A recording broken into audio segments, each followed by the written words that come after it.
Hello दोस्तों, welcome to sleepy classes. शुरू करने से पहले मैं आपको फास्ट ट्रैक बैच के बारे में ज़रूर बताना चाहूँगी। जिस भी लेवल ऑफ प्रिपरेशन पर आप हों, एक पूरा स्ट्रक्चर्ड बैच है कि 4 महीने में आपका पूरा जीएस का सिलेबस प्रीलिम्स प्लस मेंस एक स्ट्रक्चर्ड तरीके से रिवाइज और कंसोलिडेट हो सकता है, तो इसकी जानकारी ज़रूर लें। क्वेश्चन नंबर 1 की बात करें, एनसीईआरटी बेस्ड क्वेश्चन है। सवाल कहता है, एग्जैक्टली एनसीईआरटी के शब्द हैं ये, कि pattern of planetary winds largely depends upon which of the following factors? Latitudinal variation of atmospheric heating, distribution of ocean and continents, rotation of the अर्थ। तो यहां पे करेक्ट आंसर बनता है ऑल 3। अगर हम एनसीईआरटी का स्क्रीनशॉट देखें ना, एग्जैक्टली सेम लाइन है, pattern of planetary winds largely depends on. अब स्टेप बाय स्टेप जो है हमारा फोकस इन 3 पॉइंट्स के रेफरेंस में रहेगा। मैं आपको बेसिक से समझाती हूं। अब जब भी हम प्लैनेटरी विंड्स की बात करें, हम हवाओं की बात करें, तो हमें पता है हवा की movement high pressure to low pressure है। क्या मैं कह सकती हूं इसका मतलब है हवा की मूवमेंट हाई प्रेशर बेल्ट से लो प्रेशर बेल्ट की तरफ है? कह सकती हूं, क्योंकि हवा ने बेसिकली कैसे मूव करना है, high pressure belt to low pressure belt. इसका मतलब है सबसे पहले तो इमर्जेंस ऑफ प्रेशर बेल्ट ही बहुत इंपॉर्टेंट फैक्टर है ना। अब ये मैंने क्यों बताया है, मैं आपको एक चीज समझाना चाहती हूं कि जब भी हम इमर्जेंस ऑफ प्रेशर बेल्ट की बात करें, उसके कुछ कारण तो होंगे ना। मैं आपको एक एग्जांपल देती हूं। जैसे यहां हम बात कर रहे हैं इक्वेटोरियल लो प्रेशर बेल्ट के बारे में। अब इन स्पेसिफिक लैटिट्यूड्स में हमें पता है इंसोलेशन का बहुत ज़्यादा इंपैक्ट है। इसका मतलब है हीटिंग बहुत ज़्यादा है, वार्म कंडीशंस यानी लो प्रेशर। वहीं हम एक और सेट ऑफ लैटिट्यूड्स की बात करें, है ना, यहाँ पर अगर हम इस बेल्ट की बात करें, अब हमें पता है कि फॉर एग्जाम्पल अगर हम पोल्स का ही एग्जाम्पल है, बहुत ज़्यादा ठंड है, तो यहाँ पर इस प्रेशर बेल्ट में हीटिंग उतनी ज़्यादा नहीं है, कोल्ड कंडीशंस है यानी हाई प्रेशर। इसका मतलब है डिफरेंट लैटिट्यूड्स में, है ना, डिफरेंट लैटिट्यूड्स में एटमॉस्फेरिक हीटिंग डिफरेंट होना भी एक इंपॉर्टेंट कारण है कुछ स्पेसिफिक प्रेशर बेल्ट्स के इमर्जेंस का। इसका मतलब है latitudinal variation of atmospheric heating भी एक इंपॉर्टेंट पॉइंट है। नेक्स्ट पॉइंट देखते हैं, रोटेशन ऑफ द अर्थ। अब देखिए, हवा ने मूव करना था हाई टू लो, लेकिन हवा इतना सीधे मूव नहीं कर सकती। क्यों? हवा पे कोरियोलिस इफेक्ट का इंपैक्ट है। हवा तो डिफ्लेक्ट होती है, नॉर्दर्न हेमिस्फीयर में राइट की तरफ डिफ्लेक्शन, सादर्न हेमिस्फीयर में लेफ्ट की तरफ डिफ्लेक्शन। और इस डिफ्लेक्शन का कारण क्या है? कोरियोलिस इफेक्ट, जो कि होता है due to rotation of the earth. इसका मतलब है रोटेशन ऑफ द अर्थ भी इंपॉर्टेंट फैक्टर है। तीसरा फैक्टर है distribution of continents and oceans. अब यहां पे क्या हो रहा है, देखिए, जब भी हम बेसिक की बात करते हैं कि हमें पता है नॉर्दर्न हेमिस्फीयर में लैंड ज्यादा है, सादर्न हेमिस्फीयर में वाटर ज्यादा है। यहां मैं आपको एक स्पेसिफिक एग्जांपल की हेल्प से समझाना चाहती हूं। अब जब भी हम सादर्न हेमिस्फीयर की वेस्टर्लीज की बात करेंगे ना, आप देखेंगे जब भी हम 40 degree south, 50 degree south, 60 degree south पर वेस्टर्लीज की बात करेंगे, ये बहुत ही तेजी से अनइंटरप्टेड फ्लो करती हैं। कारण क्या है कि इन स्पेसिफिक लैटिट्यूड्स पे बहुत ज्यादा लैंड नहीं है, वाटर है। आप देखिए कि इनको डिफरेंट नाम ही दिए गए हैं। तो ये एक एग्जाम्पल हो सकता है समझने का कि distribution of continents and oceans भी एक इंपॉर्टेंट पैरामीटर है।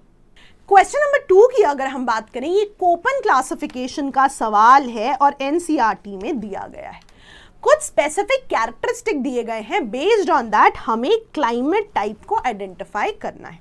आप वीडियो को पॉज करके एक बार इसे जरूर पढ़ें, मैं इसका एक्सप्लेनेशन बताती हूं आपको। अब इस क्लाइमेट टाइप की अगर हम करेक्ट ऑप्शन की बात करें, तो यहां पे करेक्ट ऑप्शन है C, cold climate with dry winters, है ना। आप अगर एनसीईआरटी का स्क्रीनशॉट भी देखेंगे, cold climate with dry winters, DW। अब ना जब भी आप कोपेन क्लासिफिकेशन का बेसिक्स पढ़ते हो, मैं जब क्लास में भी पढ़ाती हूँ तो मैं स्टेप बाय स्टेप पढ़ाती हूँ। जैसे अब यहाँ पे ना जब भी आप कोपेन क्लासिफिकेशन की बात करेंगे, अब आप देखेंगे डिफरेंट ग्रुप्स हैं। अब इन ग्रुप्स में हमारे लिए इंपॉर्टेंट है अभी के लिए ACDE। ये मैं क्यों बता रही हूँ, बिकॉज ये है ग्रुपिंग्स बेस्ड ऑन टेम्परेचर, कि अगर मैं बेस्ड ऑन लैटिट्यूड्स आपको समझाना चाहूँ तो कुछ इस तरह से ये बनेगा कि अगर हम लैटिट्यूड्स में हायर लैटिट्यूड्स की तरफ जाते जाएंगे तो ACDE का रेफरेंस है। फॉर एग्जांपल ए की अगर हम बात करें तो ट्रॉपिकल ह्यूमिड क्लाइमेट, तो ये ट्रॉपिक्स का रेफरेंस है। फिर C आया वार्म टेम्परेट और हायर लैटिट्यूड से, D आया और हायर, और फिर E आया तो और हायर लैटिट्यूड। इसका मतलब है अगर मैं D की बात करूं, है ना, तो आपको पता है अगर हम D को देखें तो पोलवर्ड अगर आप जाओगे, है ना, वैसे भी इंसुलेशन बहुत कम है ना, तो पोलवर्ड अगर आप जाओगे तो समर टेम्परेचर भी बहुत कम होगा, क्योंकि एनीवे इंसुलेशन का इंपैक्ट इतने हायर लैटिट्यूड्स पे तो बहुत ज्यादा कम है ना। तो मान लीजिए आपको एग्जैक्ट नहीं आता था, इस तरह से एक चीज सोची जा सकती है। स्क्रीनशॉट में भी देखें तो वो कह रहे हैं पोलवर्ड समर टेम्परेचर्स लो होंगे, राइट। सिमिलरली जब वो रेनफॉल की बात करें, है ना, अब रेनफॉल भी जैसे जैसे हम हायर लैटिट्यूड्स पे जाते जाएंगे रेनफॉल पर भी इंपैक्ट पड़ेगा। आप देखेंगे इतने जो है हाई लैटिट्यूड्स पे भी रेनफॉल या हम प्रेसिपिटेशन की बात करें इज लो, और उसकी रेंज भी 12 to 15 सेंटीमीटर्स है।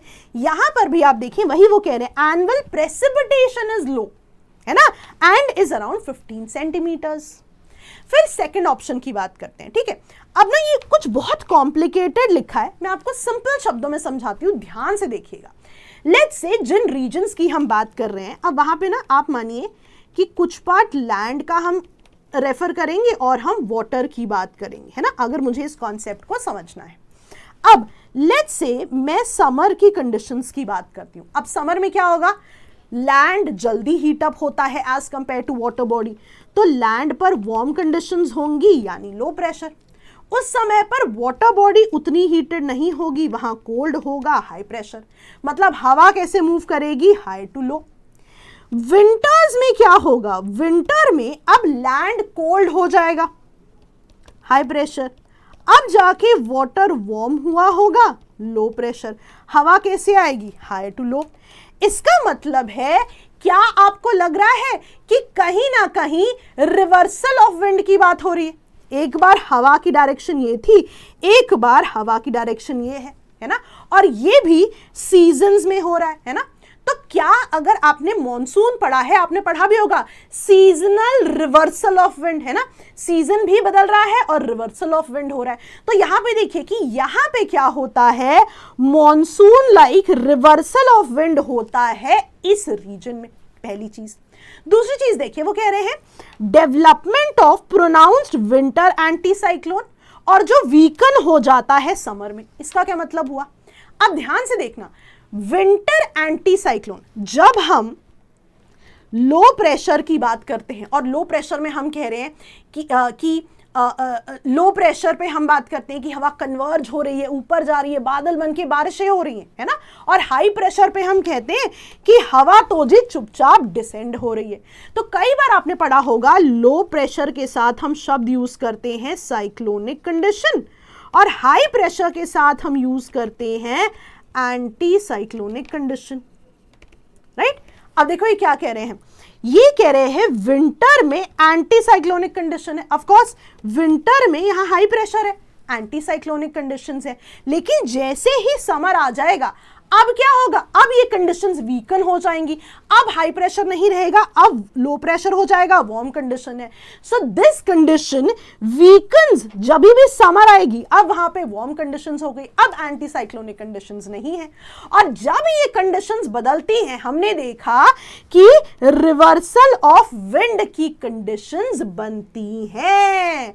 तो वही तो ये ऑप्शन कह रहा है कि इनिशियली जब हम डेवलपमेंट ऑफ प्रोनाउंस्ड विंटर में एंटी साइक्लोन्स, लेकिन जब समर आ रहा है तो वो वीकन हो जाएगा, और आप देखेंगे यहां पे monsoon like reversal of wind की कंडीशंस बन जाएंगी।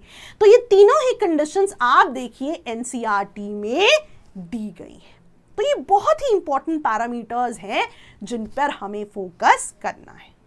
क्वेश्चन नंबर 3 की बात करें, रिसेंटली सीडीएस के एग्जाम में पूछा गया है, Amsterdam Saint Paul plateau is located in which of the following oceanic regions. याद रखिएगा यहां पर करेक्ट आंसर है सदर्न इंडियन ओशन। तो कई चीजें आज हमें क्विक पॉइंटर्स भी याद रखनी है, इसे आप जरूर याद रखें। Before I go to the next question, अगर आप स्लीपी क्लासेस के किसी भी बैच से जुड़ना चाहते हैं, इस कूपन कोड को जरूर यूज करें, आपकी फी कुछ ना कुछ कम जरूर हो जाएगी। नेक्स्ट क्वेश्चन की बात करें तो यहां पर आप देख सकते हैं, which of the following statements with reference to water vapor in the atmosphere is or are correct। मैं आपको दिखाती हूं, ये एग्जैक्टली एनसीईआरटी की लाइंस हैं।